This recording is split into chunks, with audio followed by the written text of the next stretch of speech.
Kasi kung physically or scientifically, sasabihin ng mga tao na yun, ang mga tao ngayon mas inadvance kaysa ngayon, physically.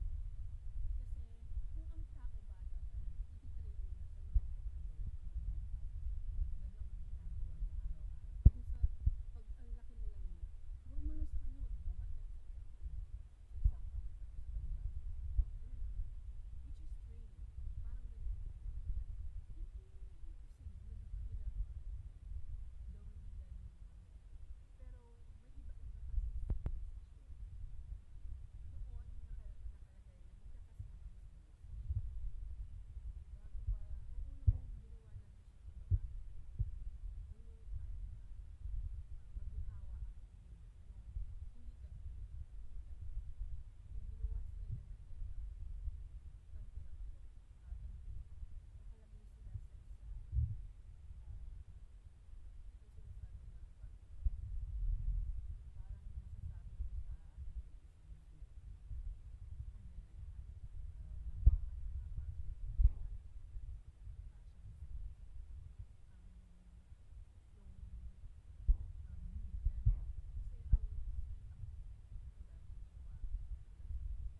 siya ng tao. Si Eva, yung gustong deceiving sila lahat.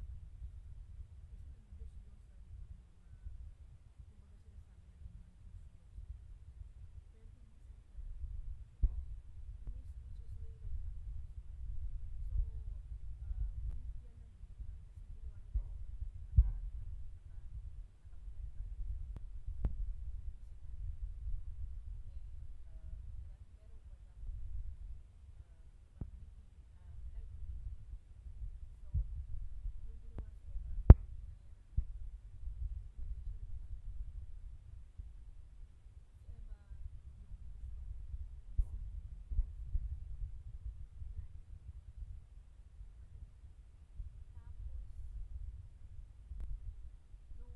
niya. Ayun. Tapos, nung nanganak sila ng kay Isaac, nag-ano lang si Eve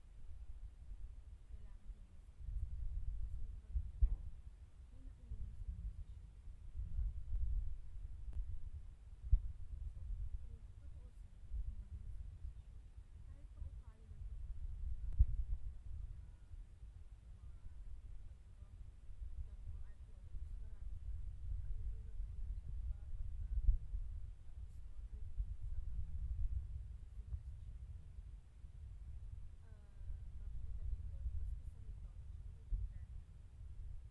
ang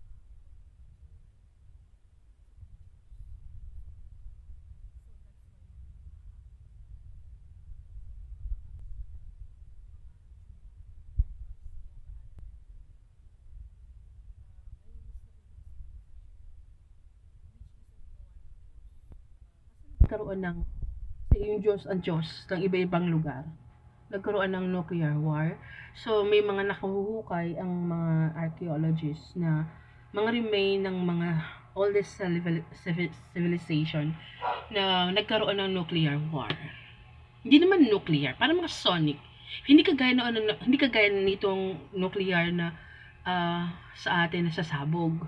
Ganun, hindi. As in, ang kanila parang light. Sulfuric. Mga ganun ang kanilang digmaan. Nag-uubusan sila. Diyos to Diyos. Diyos-Diyosan to Diyos-Diyosan. Ganon. Kaya nga sa mythology, makikita mo, may war of gods. Which is not the real gods. The real God is up. And the God is within us. So, don't forget to enlighten yourself. Pinapakita na, nahuhukay ng mga archaeologists na sa Biblia, na sa ibang kasulatan, andun lahat. Pag pinagsama-sama mo, andun lahat. Nag-ano siya, magkaka-connect. So, ang ginagawang pang gigipit nung mga higher ups or yung sinasabi, may control sa earth, ganun. Sinasabing pinoprotectionan lang, mga ganun. Pero kung tutuusin, para tayong farmer, meron tayong nagagawa para sa kanila na maabutin nila. So, Kumbaga, sa One Piece, explore. So, di ba? Sasabi na, merong ibang lugar outside the Antarctica. Kasi nakakulong tayo sa isang ice wall. Sinasabi niya. So, lumabas ka, pero pinagbabawalan ka ng bawat bansa. Pinagbabawalan umalis.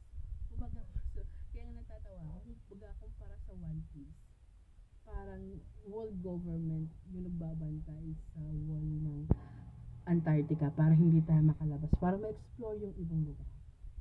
Kasi andun yung ibang lugar. Nasa loob tayo. Ang dami ko na sinabi. Yun, marami akong gusto sabihin. Basta yung Atlantis. Kasi akala ko ako lang na parang, kasi pakiramdam ko pag nagsalita ako, pag tatawanan ako, sasabihin sa akin baliw ako. Na yung Atlantis, yung Earth, yun yung mundo. Tapos yung sinasabi nilang mga hinuhukay, mga mythology, which is totoo, pero hindi nila matanggap.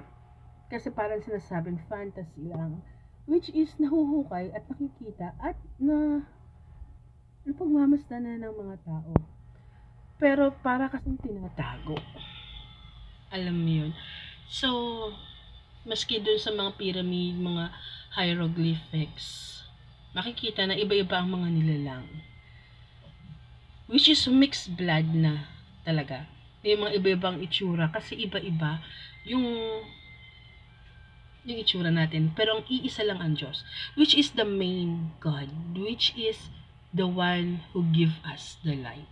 If you want to talk to the real God, it's in within you. Parati yan sinasabi. Ang Diyos ay nasa inyo. Andyan lang siya, nasa loob lang siya. Buksan niyo lang.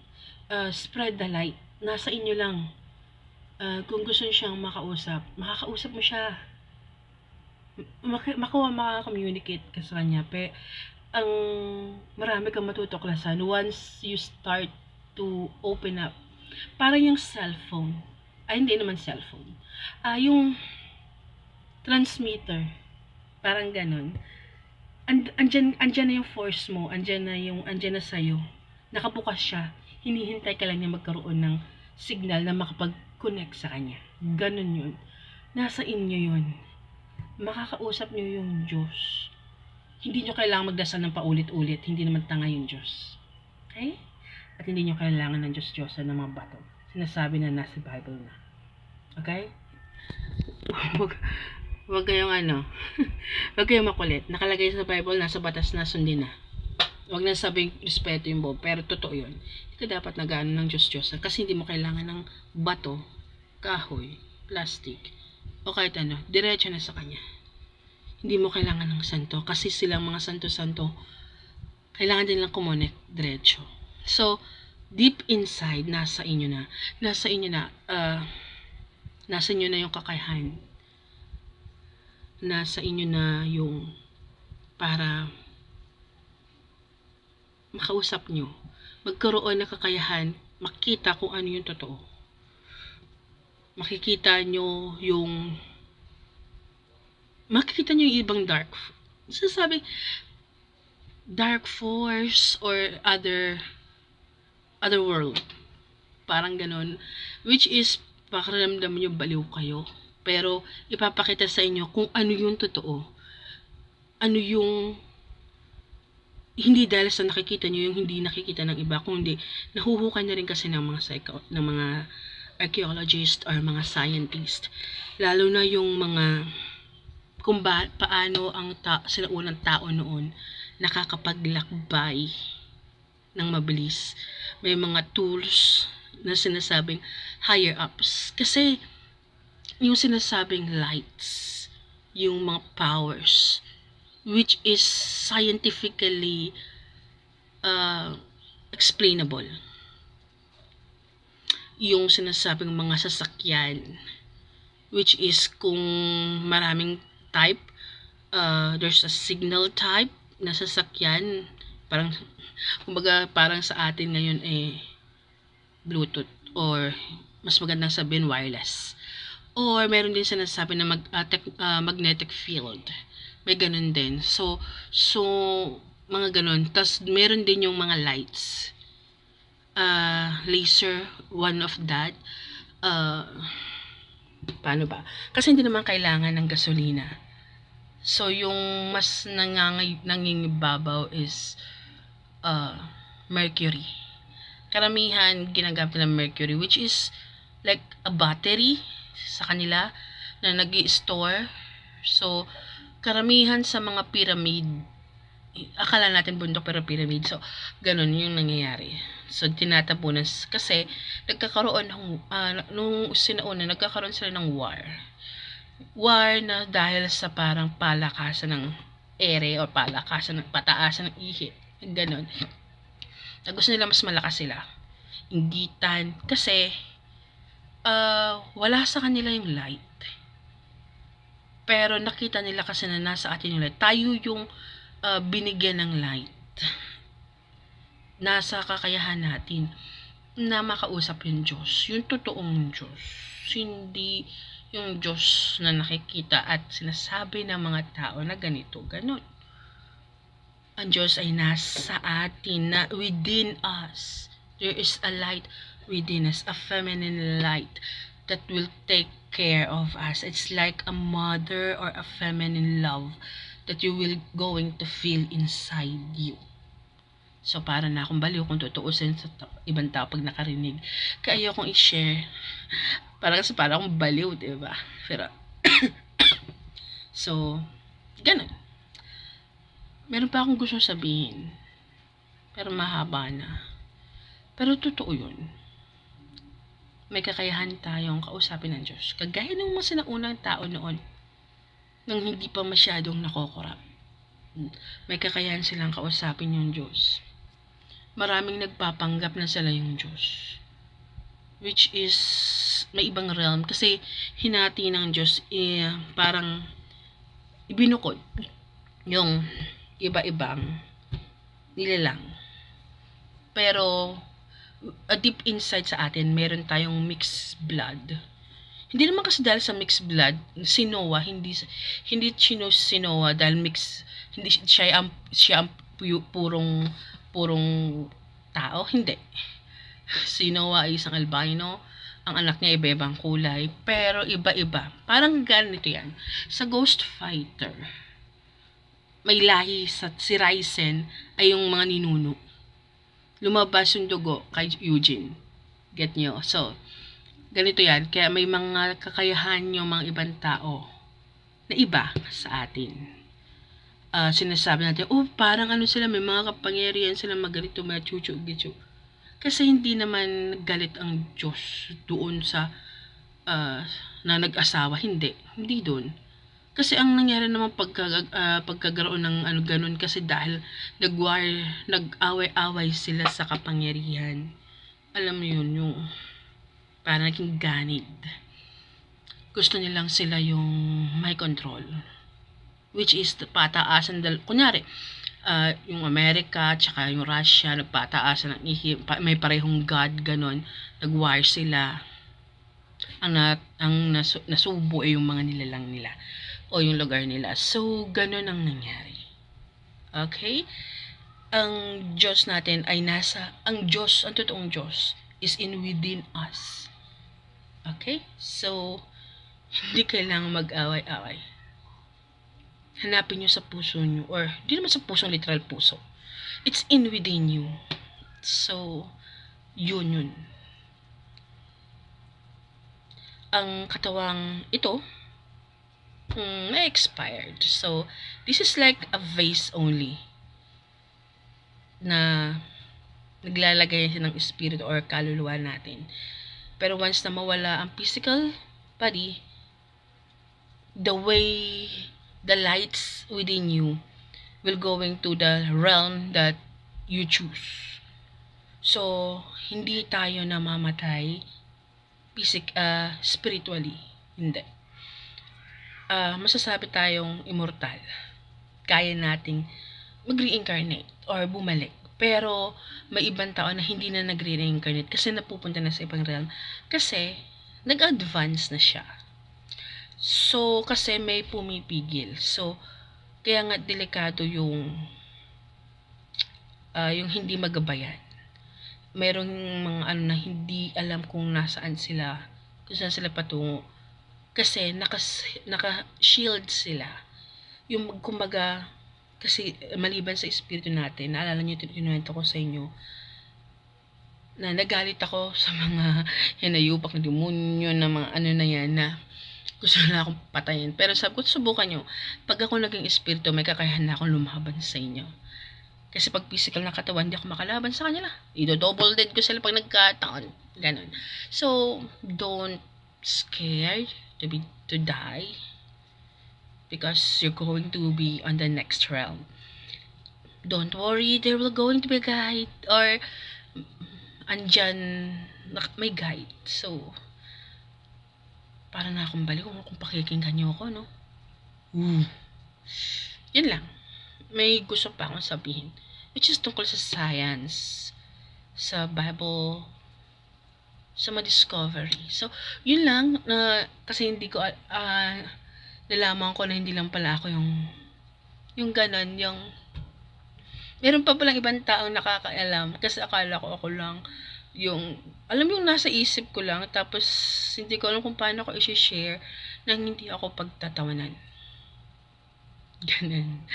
Yung utak ko kasi nagdudugtong na yung science, yung spiritual, at saka yung sinasabi sa mga kasulatan. Nagdudugtong sila. So, yung utak ko parang, uy! Ganun. Yun lang. Sa inyo ko muna sinabi. Hindi ko pa sinasabi. Marami akong gusto sabihin na hindi ko alam kung paano ko ipapaliwanag. Lalo na yung technology. Kasi gusto kong manggawin, wala naman akong dato. Diba? Yung mga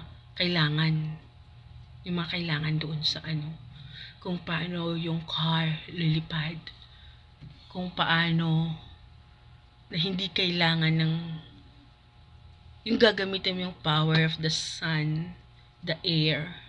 Nagagawa naman natin, kaya lang napakalaki kasi ng sinasabi niya ng Pero kung tutuusin noon, isang maliit lang na Kasi maraming nagsusupply, pero ngayon para tayong basta. Kaya tapos sinasabi na gusto mong maglayag, gusto mo maging pilot, pasukin yung Antarctica. So yung makakaligtas ka at makakabalik. May mga ebidensya, mga ganun. Iba-ibang pulo. Iba-ibang mga nilalang. Pero maganda yun, no? Pero hindi, may nangyayang kasi. Para tayo kasing nasa zoo, nakakulong. Tapos may kinukuha sa atin na hindi natin alam. Fina-farm tayo. Okay, so ganun yun. Yung mga maraming mga plastic na kunyari mababait. Which is different. Alam mo yung kung sinasabi niya kung ano yung maganda, yun ang mabuti. Which is not true. Alalahanin nyo, karamihan sa nagpapanggap na maganda at mabait. Yun yung may dilim na agenda. Yun. So, dami na 31 minutes. Sabi ko, saglit lang Sige, bye.